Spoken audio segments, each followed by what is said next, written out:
Hey everyone, let's go through a Brisbane property market update for 2025. In 2024, Brisbane property grew more than 13 or even 15%. In this episode, we'll consider how it's likely to do for the rest of 2025. And we'll go right down to, among others, 3 of the best suburbs that you could consider investing in Brisbane 2025. We'll go through that at the end of the episode. Lots of data, lots of charts to cover. I'll go through these suburbs on a map for you as well. Let's go. My name's PK and I help people build passive income through the Property Investment Accelerator using data without needing a $15,000 buyer's agent. Every single time in this channel, we expose the reality of property, the economy, and financial happiness.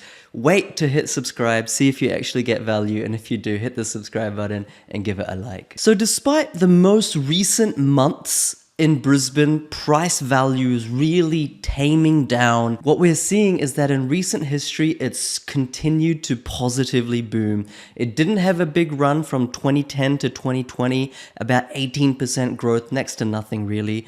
COVID lit a fire underneath it. It went boom, growing more than 40% in literally 2 years. 2022 came down a bit, then 23 and 24 started its rise again. So much interest in Brisbane, especially from people in New South Wales and Victoria migrating up. The most recent top performing suburbs were Windsor, where a house, of course, going to cost you more than $1 million, but it grew more than 14% in the last 12 months. In Virginia, on the north side, yes, it's going to cost you 1.2 million, but that's grown 33%. You know, Virginia is not as good of a suburb as Windsor, but it's had such great growth that it's almost caught up in value. For me, that's really surprising. I've lived in Brisbane for more than a decade previously, and this is something that's really surprising. But Virginia is so well located that in some ways it doesn't surprise me. In the south side, Archerfield has grown 73% in the 12 months, from 555,000 to 960,000. I'm just going through standalone houses. 73%, that's quite tremendous. And you can see there was a lot of projects going on, $38 million worth of projects. So it's somewhat unsurprising. Wynnum on the east side went up from 1 million to 1.3 million. That's 27% growth. And then on the west side, Darra went up from 655 to 770, 17% growth. So there's so much money to be made in Brisbane. So many people have made a lot of money. You might know some people as well. Maybe you have, and congratulations if you have. But let's consider if this will continue according to PRD, which is where all this research comes from. Average vendor discounting. This is how much sellers are having to discount the listed price in order to actually make the sale. And you can see that since Q1 2024, this average vendor discounting for houses has actually started to go down consistently all throughout 2024. So according to this metric, we're likely to see continued price pressure upwards. Although the reality is right now prices at a median level in Brisbane aren't growing so much anymore, but the fundamentals of the data are still bubbling, simmering, boiling away for something to happen, perhaps like an interest rate cut or two that will reignite the market back into its momentum. But overall, I think the property clock in Brisbane is probably somewhere near around 10 p.m. It can't go up this way forever. It's had a tremendous 5 years, growing at more than 40%. 10 o'clock is probably accurate. Still some money to be made, but you're definitely not investing at the bottom of the market. And a really interesting data point for me is at what price points are houses really being sold? And for the housing category, what we're seeing is that the lion's share, in other words, 38% of houses that were sold were actually under $849,000, which is the minimum band in Brisbane. And then from 849,000 up to about 1.15 million, there were about 25% or 30%-ish in total. And then another lion's share, 29%, were 1.15 million or above. What this tells me, as I've demonstrated in other episodes, is that in Australia, the middle class is evaporating due to fiscal stimulus, monetary stimulus. The rich are getting richer, and the middle class is sliding down into lower socioeconomic bands. And that's where the lion's share of both types of housing transaction has been, on the upper end and at the bottom end, not so much in the middle. Now, can you buy something in Brisbane under $500,000? This is really interesting to me.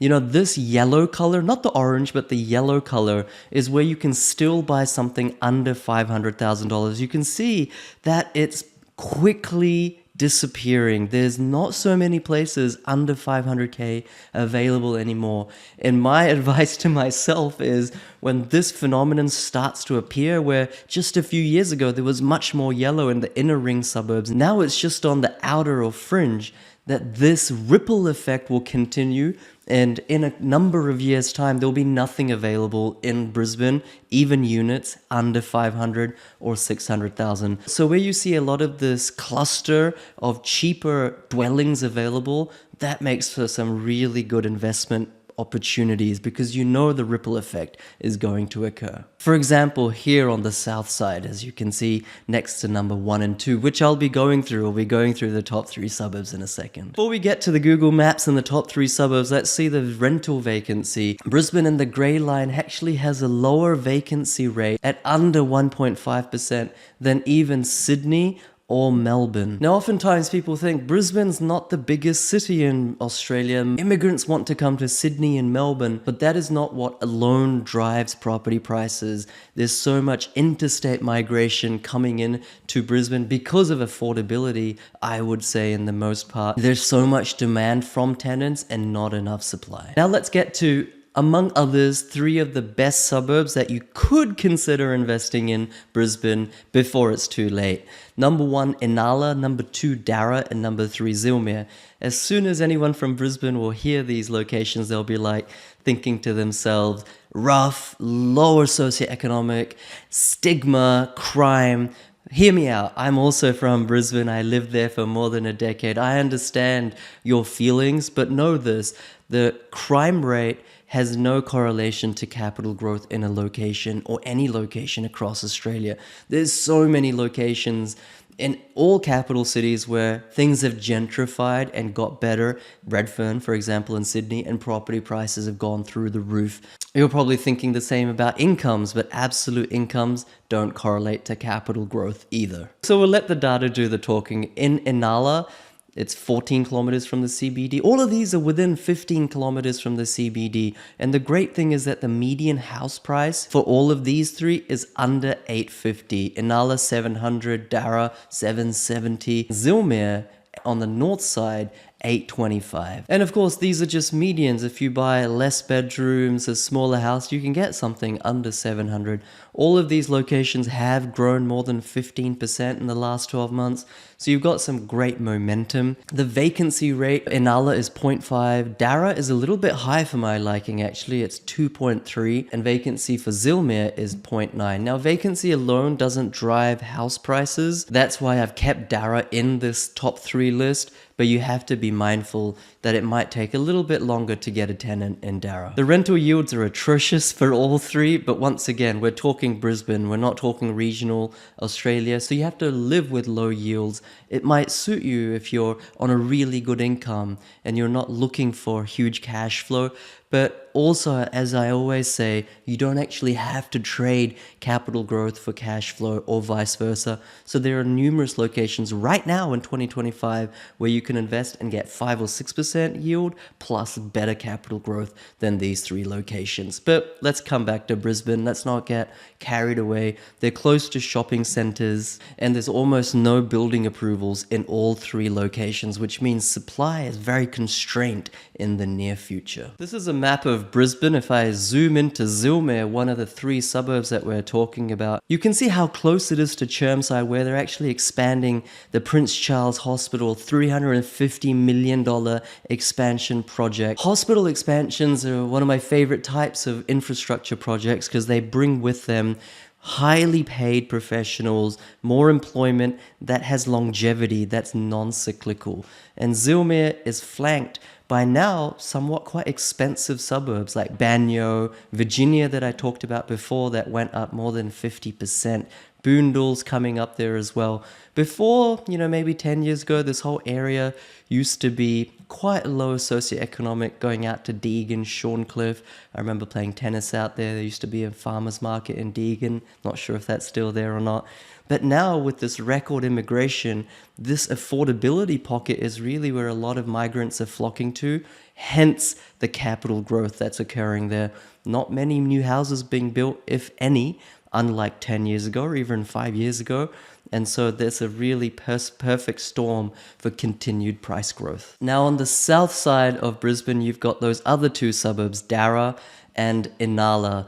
Once again, not the best suburbs historically speaking from a livability perspective, but that same affordability story really means that this is where people can afford to buy. And so it doesn't matter when you invest in real estate whether you want to live there or not, it's whether there's enough addressable market or enough demographic that wants or has to live there. And if there's enough of that versus supply, then property prices go up. There's 30 to 35 of these data factors you can assess to find locations like this, which I teach my clients, of course. Therefore, you can predictably tell which locations, regardless of stigma, are going to rise. And definitely Darra and Inala have fit that category in the recent history, and that momentum is strong. Now, if we get an interest rate drop or 4 or 5, you might start to see the middle price bracket become more affordable for the average person, because they may say, why should I live in Inala when now I can afford Acacia Ridge? But if we don't get massive interest rate drops this year, which I don't think we will in a huge quantum, then these affordable locations will continue to do really, really well. Of course, you don't want to go out towards Palara, etc. too much, where the supply story is a little bit different. So that's the Brisbane property market. Is it the best place to invest in 2025? Probably not at a city level. Are there locations which will continue to grow at double digits? Yes, especially the affordable category, and well-located, scarce townhouses. Are there better locations to invest in where you can get this type of growth or better with a better yield as well? Yes, there is. I'll continue to do these episodes to give you free value. Let me know if you want a deep dive on some of the best suburbs to invest in Melbourne. Leave the comment Melbourne in this episode down in the comments, and I'll do this type of episode on deep diving Melbourne. Hit the subscribe button if you got value, give it a like, and join my Facebook group with more than 60,000 people, Australian Property Mastery with PK. Remember, the most important real estate is the 6 inches between your two ears. To level up, I'll leave links below to my podcast, Spotify, iTunes, and YouTube music, Oz Property Mastery with PK. Engross yourself with true education, because that has a direct correlation to financial freedom. See you later, guys.